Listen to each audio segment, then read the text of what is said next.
अच्छा, पहले आकाश आ गई है। तुमने बनाई? हाँ।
दिल्ली आप देख रहे हैं, दिल्ली का ये अमीर मेरे इस्लामिया के गेस्ट हाउस 23 जून शाम लगभग 3:30 बजे तेज़ आंधी और खूब बदली, एकदम मौसम का मिजाज बदल गया है और बहुत अच्छा सुहाना मौसम हो गया है। तो आइए घरों से निकलिए और चलते हैं घूमने।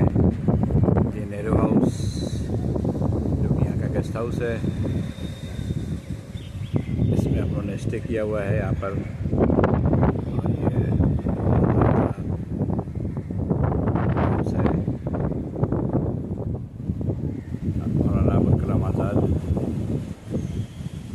यहाँ का ये जामिया मिलिया का ये रेस्ट हाउस। तेज़ आंधियाँ आ रही हैं, 100 kmph से ऊपर की रफ्तार की आंधी और बहुत अच्छा मौसम। वैसे भी माहौल बहुत कल से दिल्ली का बहुत अच्छा है।